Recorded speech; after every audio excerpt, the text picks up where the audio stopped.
there's a well-known story about an umpire in England who gave a red card in an extra time of a cup game when a goal had been scored and it should have been a golden goal. The game should have ended, but they restarted the game. Extra time continued and a red card was given because they hadn't read the regulations. So that's why I think as an umpire, you have to know what the regulations you're playing to are. My process, such as it is, would be to ensure that I've got the latest regulations. I know what they are. I'm going off the screen here, aren't I? I'm trying to get myself back in the middle of the screen. That way. I'll make sure that it's mirrored on the screen. I'll make sure I've got the latest regulations to hand. I'll know what they are. I'll know what the salient bits of those regulations are, because lots of them are things about player eligibility and how the league structure will work and what relegation and promotion look like. Those bits aren't important on a day-to-day basis when you're trying to manage a game, but you do need to know what your powers are in terms of can an umpire show a yellow card to a captain for a spectator? In my experience, no, they never can, but they can show a card to the captain for the way that the coach misbehaves if that's in the regulations. So it's really important you understand those.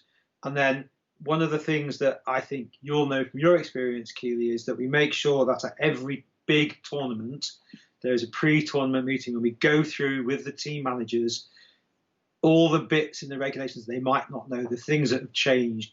We make it clear they understand if it's a European club competition, what the promotion relegation rules are.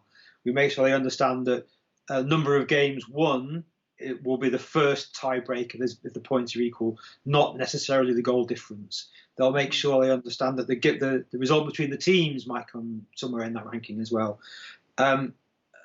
It's essential that the umpires and the managers know how those things work. Yeah.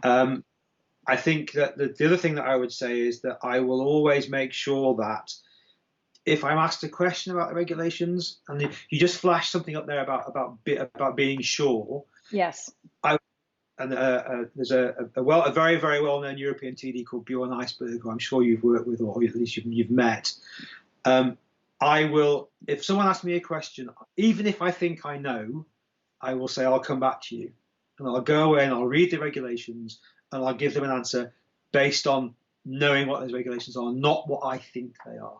Because that way danger lies. And if these days with your iPad or your phone, you can find them in seconds and find the regulation and just say, okay, I'll go back and find that person now and tell them the answer. But you have to make sure that you absolutely have the regulations. I always take a paper copy as well, so you can actually sit and show somebody in the office how things work out. But you've got to know them. You really have got to know them.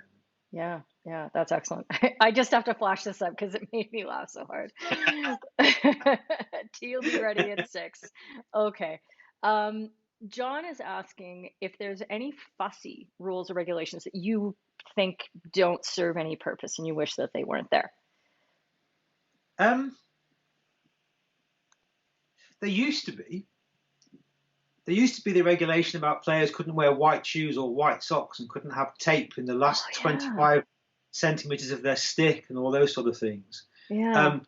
They were an absolute pain, They've gone now. I think that what I would say is not that there are fussy regulations, but there are some things that it would be much easier at particularly international level if they were the same for every competition. So, for example, in European competition, the players are not allowed to have any sponsorship at all on their sticks or the goalkeepers' helmets or their gloves or their pads. Whereas at FIH level, they can in some competitions. So it's not so much that it's fussy, it's just that you've got to know which regulations you're applying when you're doing that really, really boring kick check for every game, every tournament. But no, wait, there's something boring about your job? That doesn't sound right at all. When you have to check 32 sticks and 32 sets of gloves and 4 goalkeeper helmets, yeah. So no, I don't think there's anything that's fussy. I think all that fussy stuff seems to have gone recently, but there are things that are just a little bit, they vary from competition to competition.